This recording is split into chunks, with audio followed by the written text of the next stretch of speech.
Hi everyone, welcome to Humanities 1302, Renaissance to Present. I am your professor, Dr. Allison Bumstead, and you will be with me for the duration of this course. So if you have any questions or concerns, please send me an email from your ACC email or set up a Zoom meeting with me through the Calendly link. If those meeting times don't work for you, just reach out and we'll find something that works. Well, I'm going to tell you a little bit about me.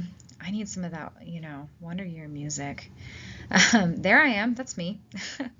I'm going to tell you a little bit about me. The reason I like to do so is I don't know if all students realize that a lot of your professors are specialists in something, or they're very active in their field and they're doing things, and it's cool to know, who you're learning from and what qualifies them to teach you. So let me tell you a little bit about me. Well, I am a native Texan. I grew up just outside of Houston in Spring, but have been in Austin most of my time, or near Austin anyways. I am an ACC graduate. I started here. I didn't just take a few courses. I started here, and I received my degree in 8 through 12 teaching in AAT and an AA in the French language. Then I transferred to Texas State and received my double major in history and political science, minor in geography, and my teaching certification because I desperately wanted to be a high school history teacher. However, these four lads, I'm sure you know who they are, and if you don't, we have John, Ringo, Paul, and George there, the Beatles, were calling me. There was a special MA program in Liverpool, England, and I went there, and I also went there for my PhD. Oh, you can't see the city, it's blocked. Oh well. All right, so the Liverpool city is right there, but I went to a university called Liverpool Hope. That was really, really cool. Okay, so that's a little bit about me. My research focus is specifically, your professors will have a very specific niche focus on top of their broad understanding of the world, and mine is actually all about music and print media. I'm fascinated by old magazines and fandom in the 1960s, and women who were in magazines and reading magazines, especially about music, and the Beatles, especially the Beatles. My work, so I am an editor on the Journal of the Beatles Studies in Liverpool, and I have lots of podcasts, journal articles, chapters, a book, all that good stuff. But you can see my realm is really the Beatles, popular music, and women in popular music. So that's something that I just am very, very passionate about. If you are too, feel free to let me know. Okay, something that is very, very important for us is our syllabus. And if you're, new to school and you're not really sure what a syllabus is, just know it's pretty much your handbook in a sense that it lets you know what you need to know, and it's also your protection, right? So if I say I'm going to take off 20% if something is exactly a week late, and that's within 7 days from the due date, then if it's 2 days late and I say it's only going to be 10% and I take off 20%, that's when you go to the handbook and say, hey, it says right here if it's this many days late, but you took off this, right? And then I'm going to follow that because that's what I promised you. So make sure, that's not my policy, but make sure that you pay attention to the syllabus and see what it says about attendance, AI, which I will go over, and all the policies. And it's good for all of your classes to go back through, and it sets the expectations, whether it's in person or online. They are wonderful. So make sure you pay attention. It's in Blackboard. It will be next or a few down. Class expectations. Be respectful to all. Being respectful to all is one of the most important things. There are a lot of discussion posts where you have to respond to your peers.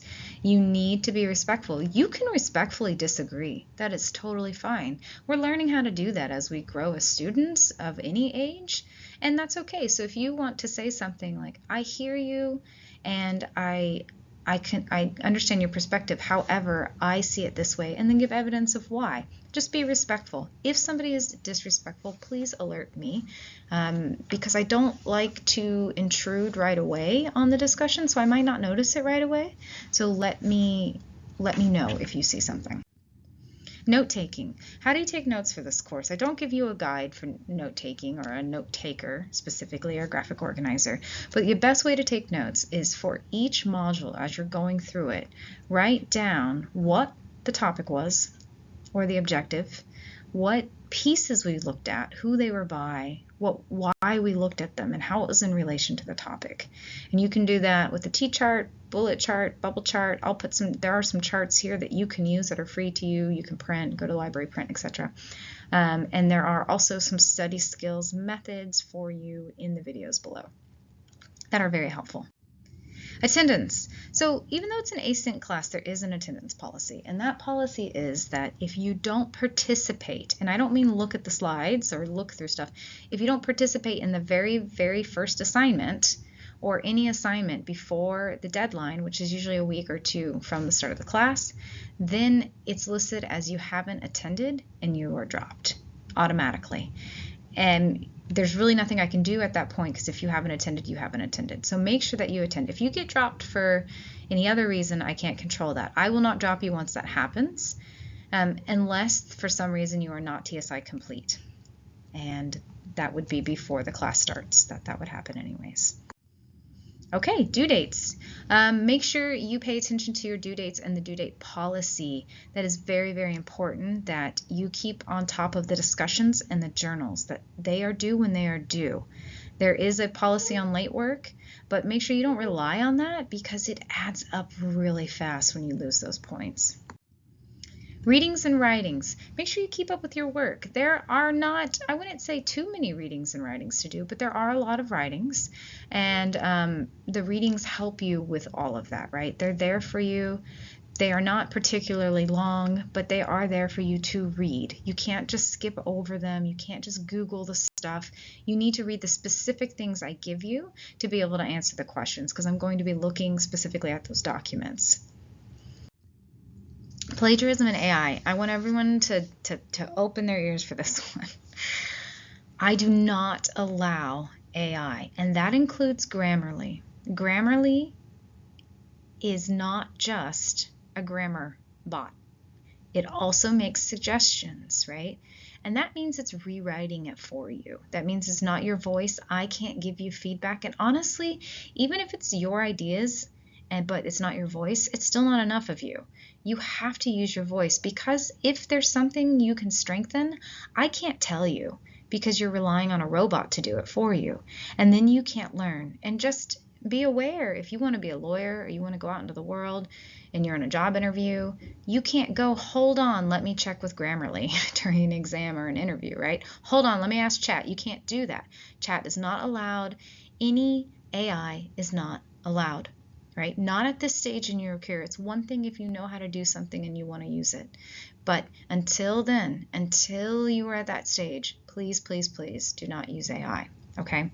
I consider it plagiarism. It doesn't cite its sources. You cannot cite AI. I'm not allowing that either, because it hallucinates fake sources all of the time. So it is prohibited in this class. It is not allowed. I will follow up. There's an AI procedure, and I will follow up every single time. Does it take my time? Yes, it's a waste of both of our times.